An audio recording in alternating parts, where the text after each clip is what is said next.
Welcome back to the Driven Leadership Podcast, everybody. We have a special guest that has come back to the show. Her name is Mary Belden McGrath. Welcome back, Mary. How you been?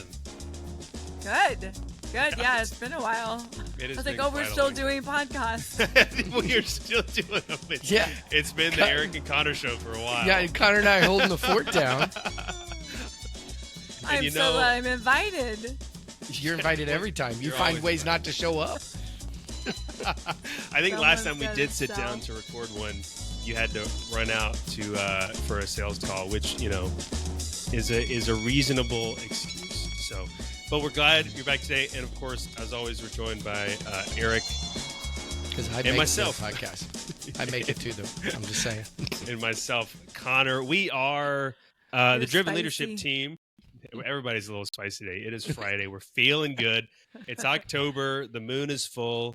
The eyes are bright. And today we're talking about difficult conversations, which I'm sure anybody in leadership listening to this has never dealt with a difficult conversation.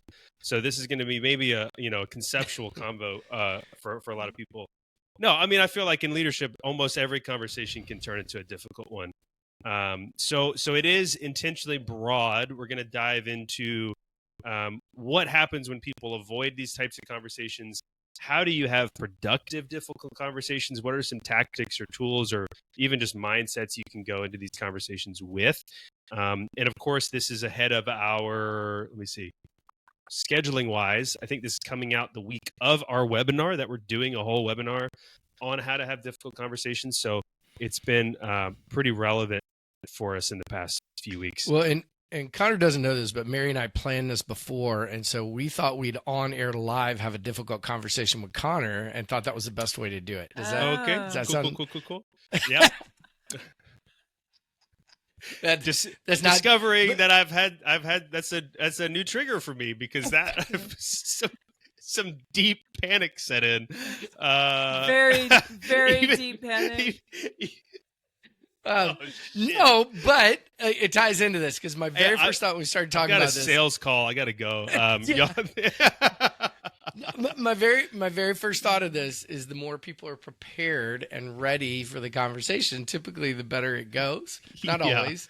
But you just saw that. I mean, people do this. They'll be in management, like, I'm going to have a difficult conversation, and they're completely surprising the other person.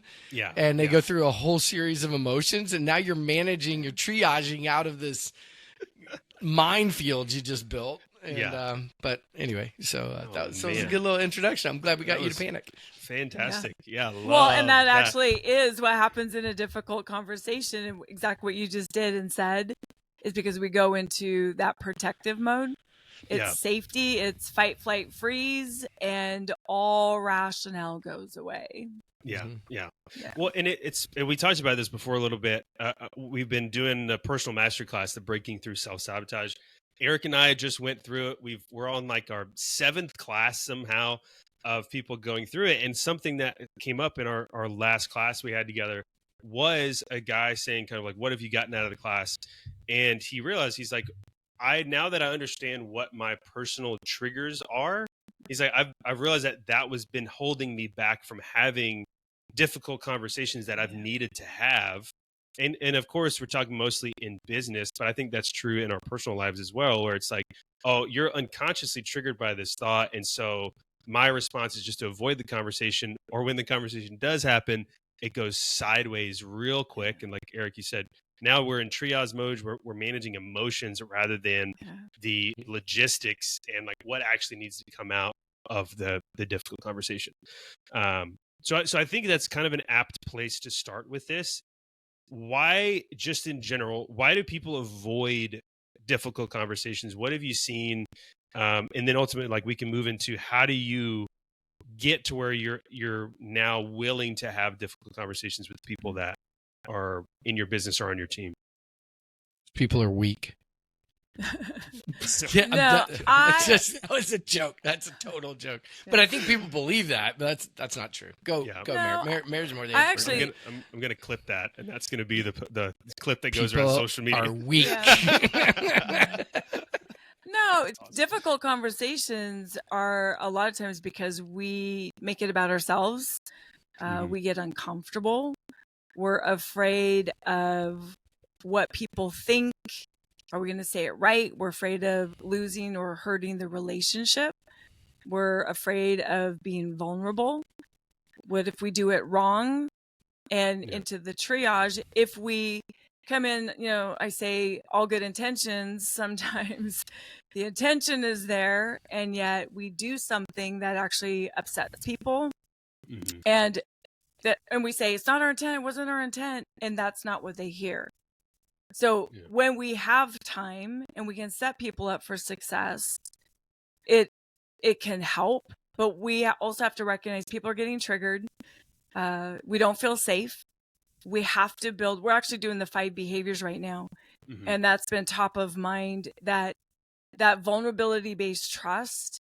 When we have trust, it actually allows us to have better difficult conversations. Yeah. Well, I actually don't know if we've talked much about 5 behaviors. So what is vulnerability-based trust compared to just regular vanilla trust? What's that delineation look like?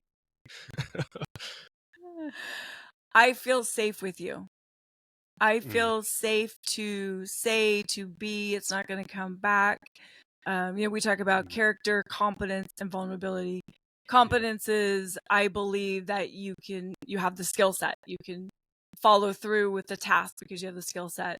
Competence is you have the integrity. I trust you to follow through with your word. Vulnerability really is, I feel safe with you. And I can be real and authentic. You generate a vulnerable conversation by admitting weaknesses or challenges, or where I'm not perfect, or where we kind of drop the guard of the shroud we put up of whether some people it's perfection, some people it's dominance, some people it's whatever, and we drop that and we let people pass that guard. And when we do in that conversation, the trust that comes out of it is more authentic. It's more, we feel more connected in it because someone has entrusted us. To get there, you got to trust somebody else to let them pass a guard, that they're not going to use that in some way or look at us different or judge us or all those type of things. And it's a hard thing for a lot of people to do. And so, and I put me in this category. Mary's better at it than I am. But for me, especially as a new kind of leader and manager, I thought I was supposed to put up a persona. I'm supposed to have all the answers. I mean, God, we teach leadership and management training. I feel like I battle this from time to time where I'm like, I'm supposed to know the answer to that when I don't. Yeah. And so now I feel like I'm a lot better at it. When I don't know, I don't even say, well, I'll find out for you. I'm like, man, I have no idea, but that's a really good question. Let's figure it out together, and I kind of, because to me, I don't have all these insecurities underneath. I'm good at certain things. I know what I'm good at. I generally know what I'm bad at. And so I'm okay with owning that. But when I was younger, I didn't really know what I was good at. And I didn't even know what I was going after in life. And there was all these unknowns. So I'm like, I don't want people to uncover that I'm a little lost here, or I don't know the answers there. Yeah. And by doing that, I wasn't safe being vulnerable. When we're not safe being vulnerable, we have trouble building trust and connecting with others. So now you go build a team without vulnerability. What you can get performance and short-term goals, but you usually don't get the long-term, I'm in this fighting for the person next to me because I care about them. We get something different. Yeah. Well, and that goes, the managing difficult conversations is usually, they go sideways. We lose connection. So we're not connected to that person. We're into survival. We're into protection. We're into assumptions, our judgments. We get triggered and we're waiting for them to either back up the story that we're telling ourselves, or they're waiting for the, to back up the story that they're telling themselves. And when I think about having a real good conversation where you have to create, connection, you want something to happen and to shift, it has to start with trust. How do we connect first so that we can actually have the conversation and they hear us? Yeah. So what does this look like for leaders who are struggling with this, maybe struggling to like sit down and have these types of conversations with their team? Because and it's funny because I mean, we're talking to myself like 10 years ago, right? The avoidance of having conversations like we're talking about was heavy. So what is some like real life skill or advice that you guys can give to somebody who's willing to start this path, but they don't know how? What does it really look like and feel like to start with this vulnerability based trust at the top of difficult conversations? So for me, it started with, like you're saying, it starts with this desire. Okay. Mm-hmm. So if you got somebody that has the desire to be better at this or work on it, if you have that, the easiest place, in my opinion, to go is to start by being curious and asking questions. So if we're going to sit down and have a real conversation, it's easy to get really curious about somebody else, I think. Instead of so I'll meet high performers and they're sitting down, they're going, okay, this person's in front of me. How do they help me accomplish my objective? And that's all about me. So what Mary's talking about is it's very me focused. So it's getting out of the me to go, what's happening over there, and getting curious about it. How do they think?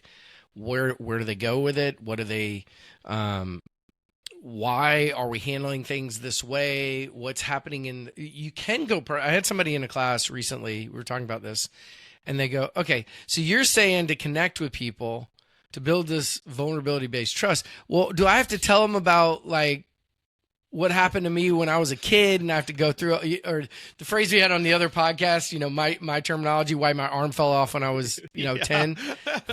They're like, do I have to tell them all that stuff to have a real relationship with them? Because I'm not comfortable with that. And I'm like, no, you don't have to do that.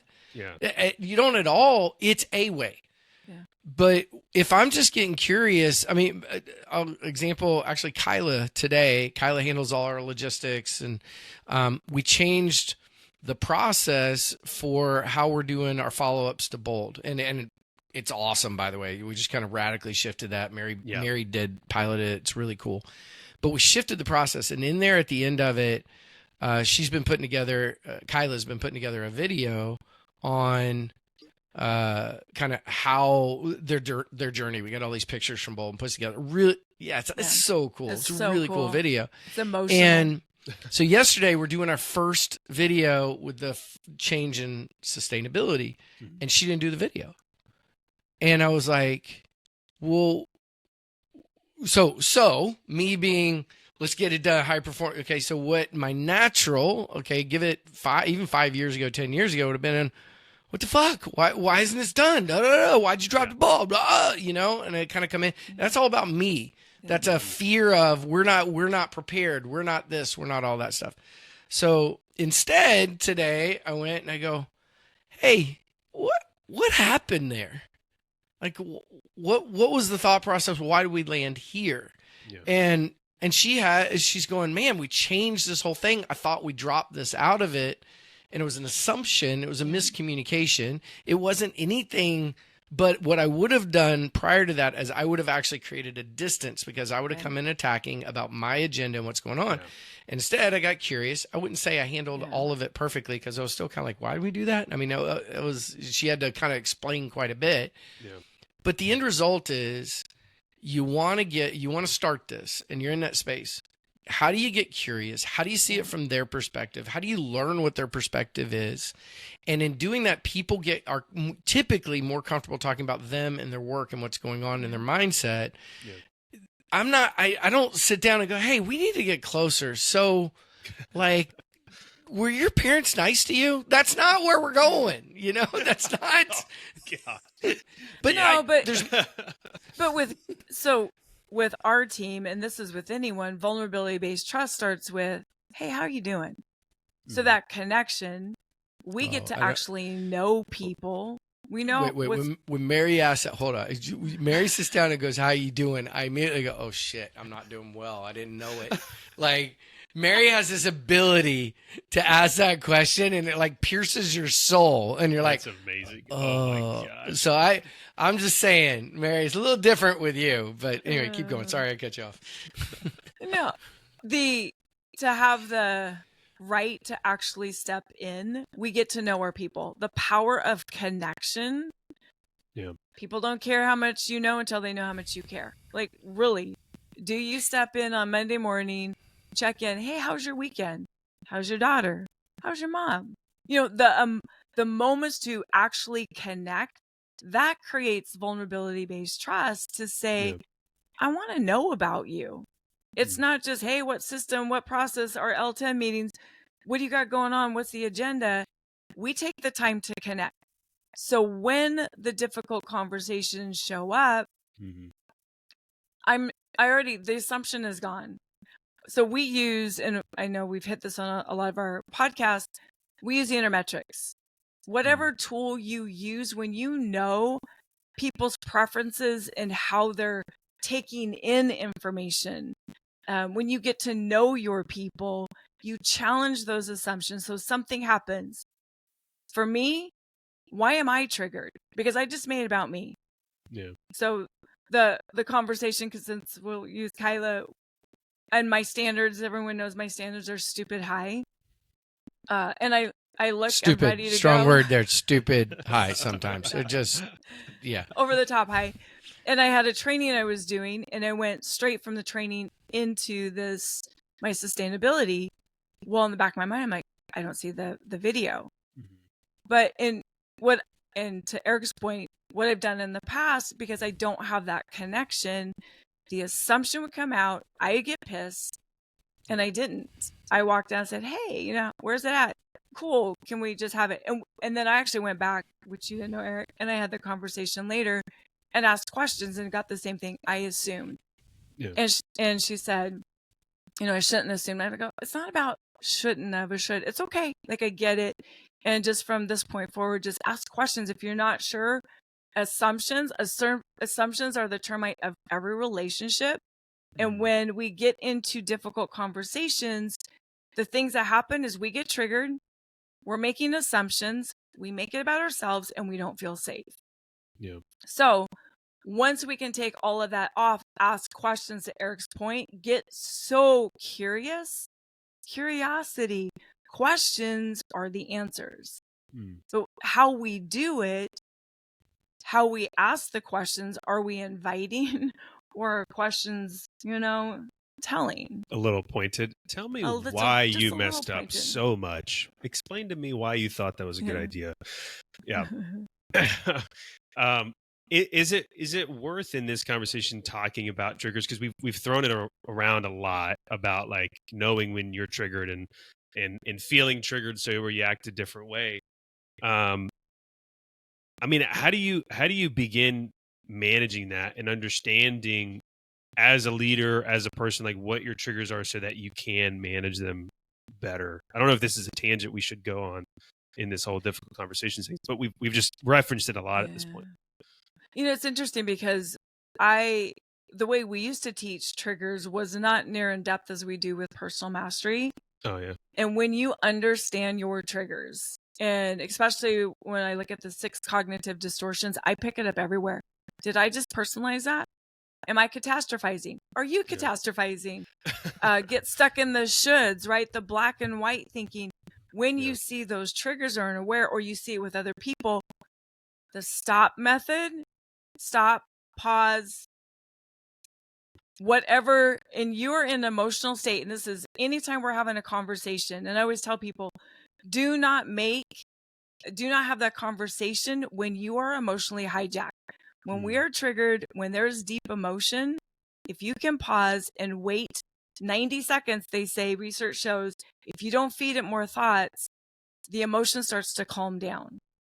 What does stop stand for again? I always mess it up. It's stop, take a pause. Spot the trigger. That's so you have to know your trigger, right? Yep. Okay. Spot. Take a pause. And knowing that 90 seconds, whatever you can do, breathe. Optimize your nervous system. Optimize. That's the the butterfly that freaks people out, or just your breathing. Yeah. And then proceed with intention.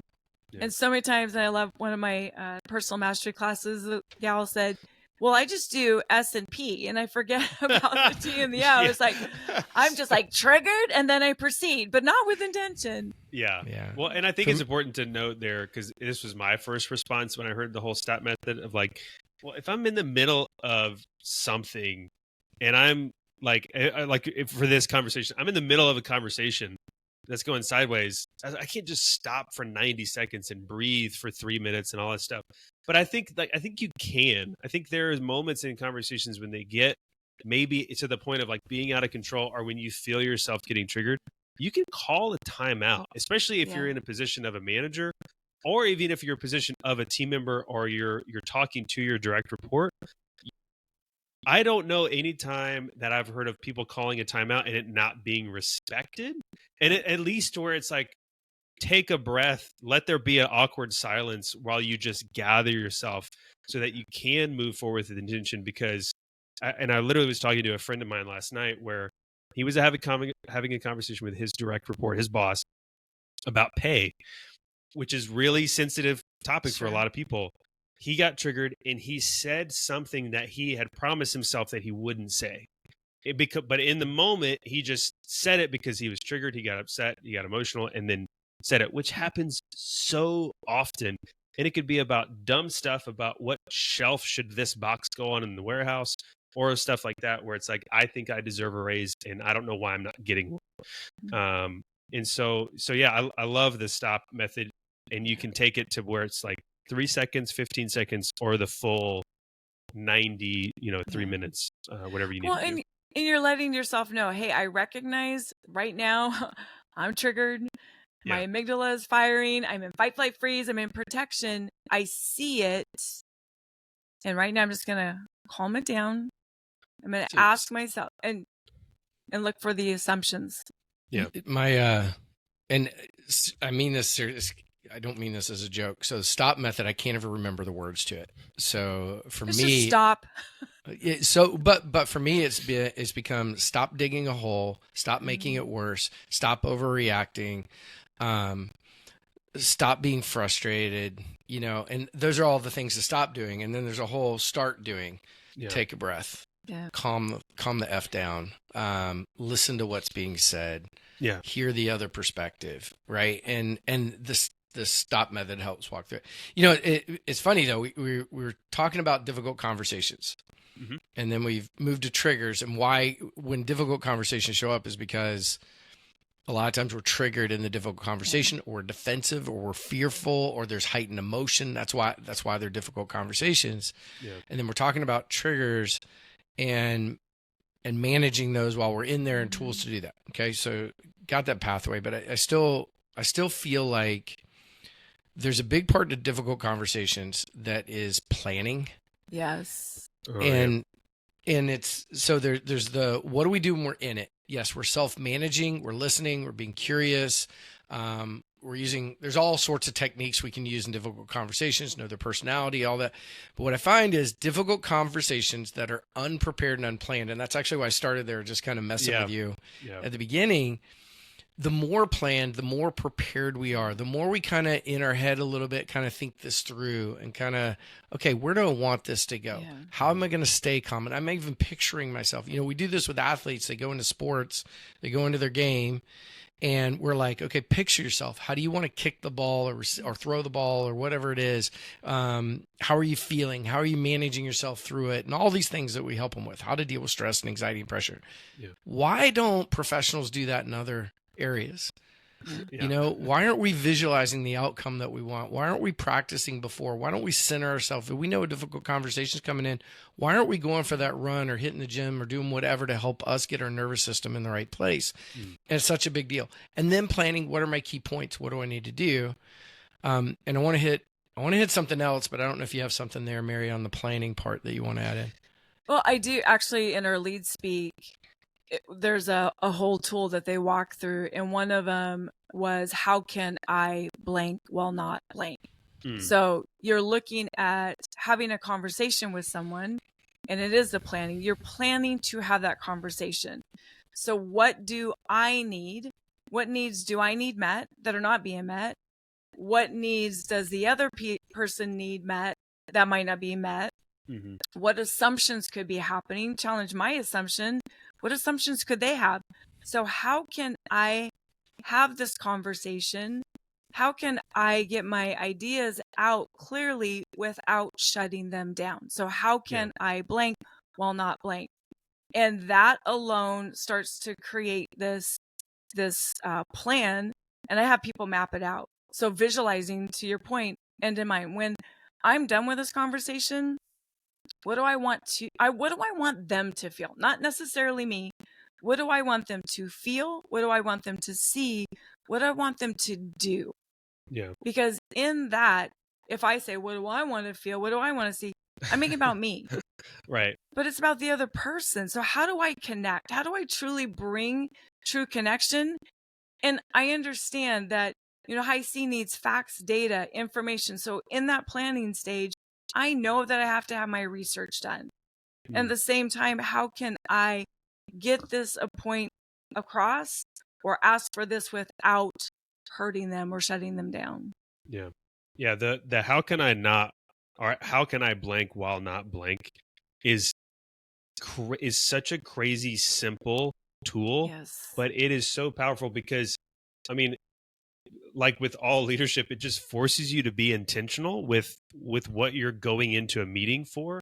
And the blanks there can be, I mean, absolutely endless. Like with the example with Kyla, it's like, how can I understand what happened while not shutting her down and making her feel like shit? Exactly. How can I we just did our quarterly.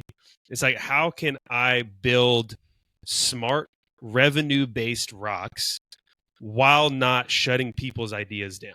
And it's like, there's so many options you can go, and it forces you to sit down and then be like, okay, so how do I do that? What is and it allows you to be in such more self-control going into conversations.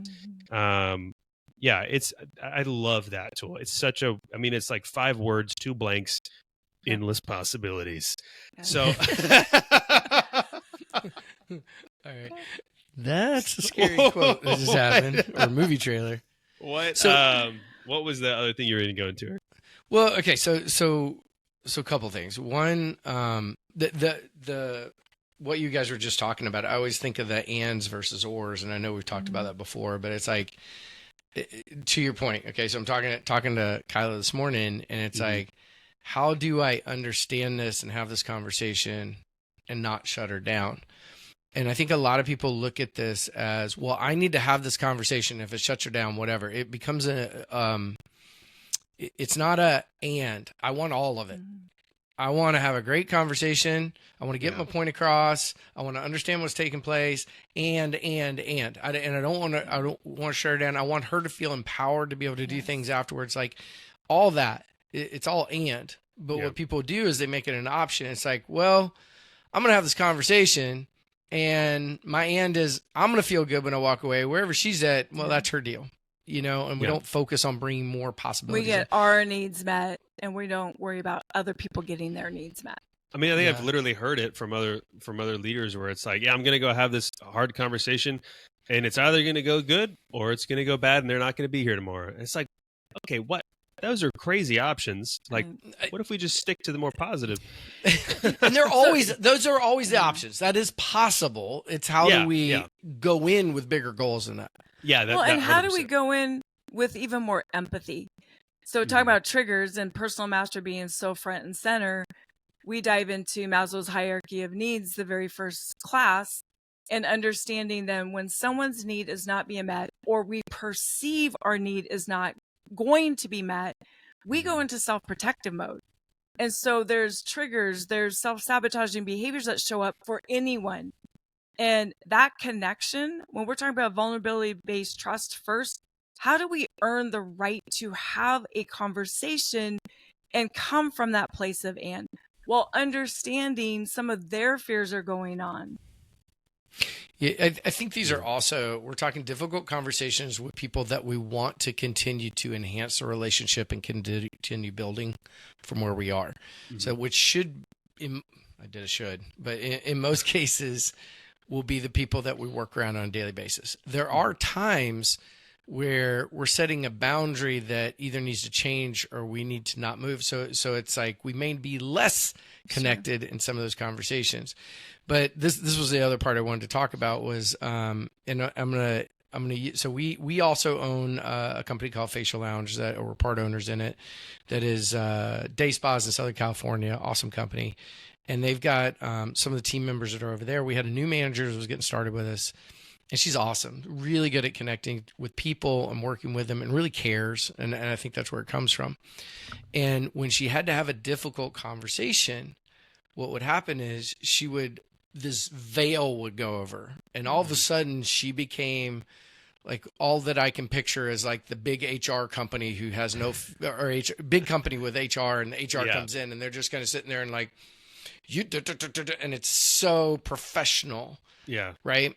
And so I just say we can have really hard conversations that are setting boundaries, even write-ups, and we can still be connected while being firm and strong. It just sounds a little different. So I guess I'll do my best with this, but it's like this, I see this often is that people put on that, distance. They're walking into it's a difficult conversation, so I'm going to keep a distance in here.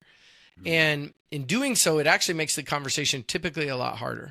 Way worse. Right. Because now it's like if you're a person, like I imagine you're talking about somebody who's very relational day to day with people coming in, finger guns. Hey, how's everybody doing? And then you sit down and it's like this like stoic, on the other side of the table, they're like, what is happening? Like, am I getting fired right now? Like, their assumptions start coming up. They may be getting triggered, and all this stuff happens. So, yeah, I just think it goes something like this. This is that conversation. It's like, today we're going to be talking about your behavior on August 12th. And it's like this thing, right? Yeah. And instead, it's like I said, you can still be strong. Look. It's a hard conversation today. Yeah. And we're going to walk out of here and we're still going to love each other and work together or whatever the right words are. We're still going to be going after this thing, but we got to shift, man. Yeah. We got to have a different behavior that's going on. So I'm going to run through this. I really want you to listen and let's figure out together how we're going to move this needle. Yeah. And maybe that's not appropriate for all conversations, but that's why leadership is not a cut and paste. Yeah. And everybody's like, you're teaching leadership. It's here's 5 steps to how to do this. And it's like, that's not how leadership works. Leadership is artwork. It is true art. It is taking the person, the situation, who's watching, who's in the middle of it, what's actually going, and personalities and your skill set and their skill set and your past relationship and where you want this thing to go. And I mean, you start weaving all this stuff together. And there's a few key components, and I think that's what we're hitting, is that how do you stay connected and get your point across and not give up your power in the conversation and listen and be curious and be just a good human being with some common sense that's going on in the middle of it.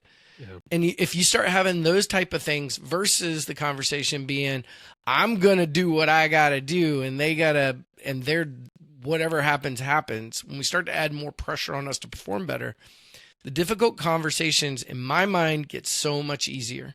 Mm-hmm. They do, because we're coming from care. So if we walk out of the place, difficult conversation, we walk out and we went in with care and purpose and planning, we did all these things and it goes bad, which will happen, then you go, I did my best, and I came from the best place I could, and that's what happened.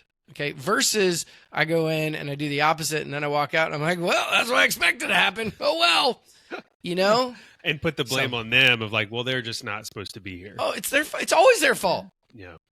It's always their fault. It's having the intention before. So this is what we talked about, the vision. So the, how can I, while not, it is, how can I be strong and firm without losing connection?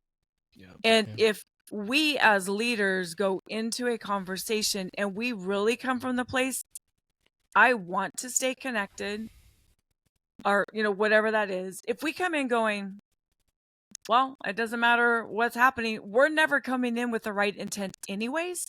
So you're not going to manage a difficult conversation to the best of your ability. It's like, F it. Yeah. But if we truly want to, and we seek to understand, and we do our planning, and we ask great questions, and we think about, yes, this is what's required of me, yet this is what I want for them. Mm-hmm. You know, another element, sometimes we create difficult conversations. We create the conversation that goes sideways. Yeah. Within there's the helped, hugged, heard analogy. Mm-hmm. So you have two people talking, and someone is emotional and they're freaking out.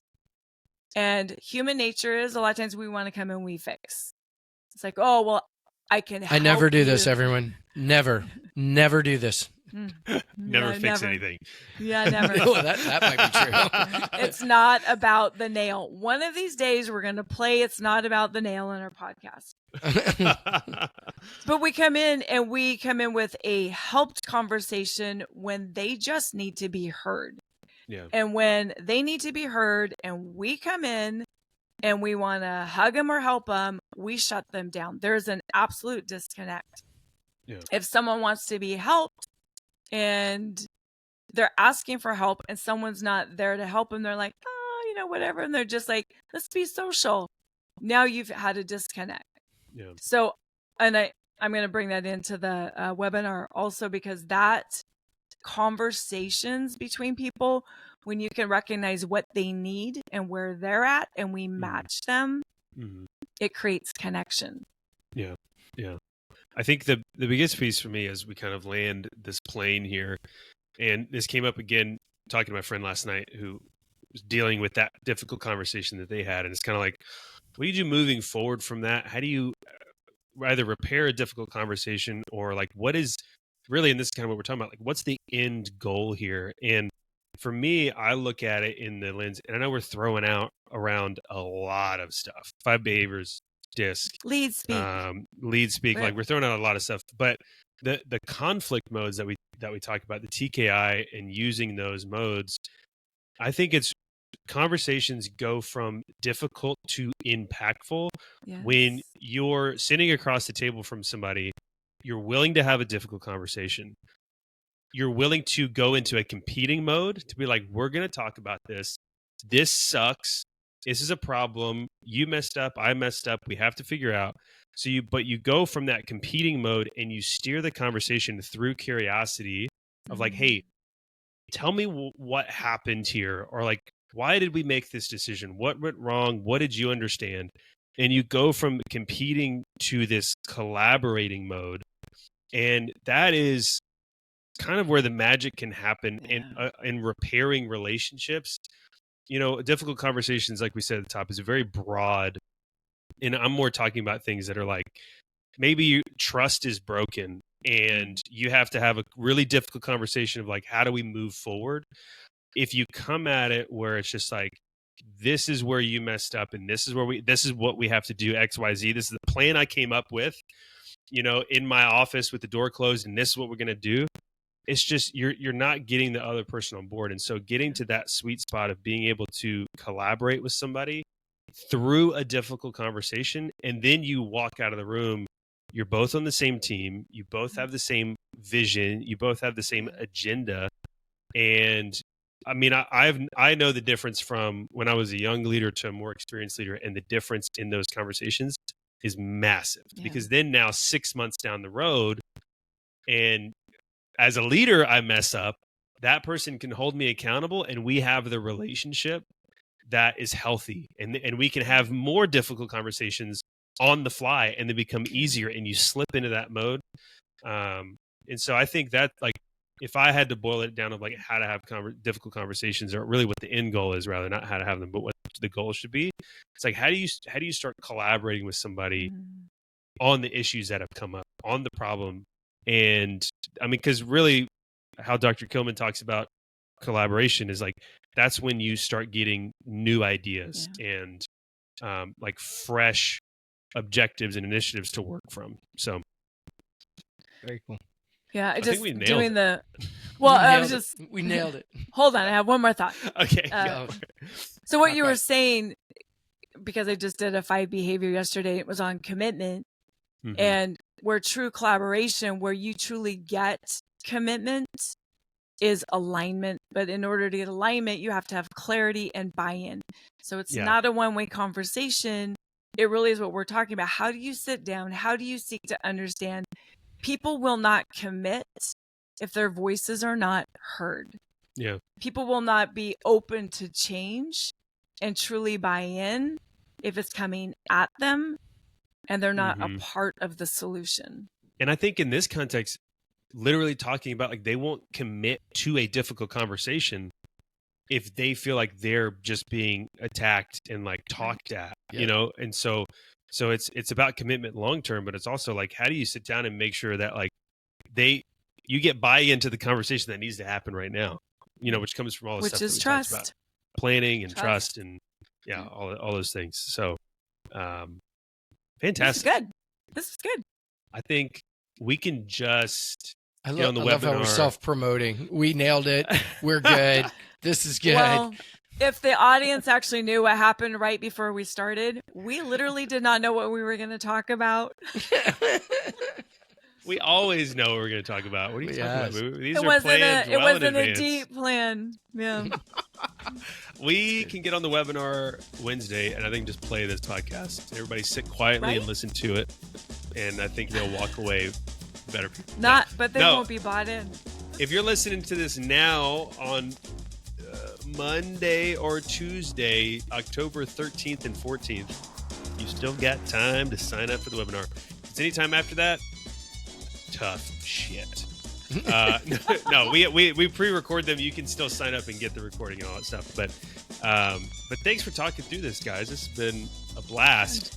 And thank God we did not have a difficult conversation. Because I did not like that. Connor's still spinning from the start of this. It's awesome.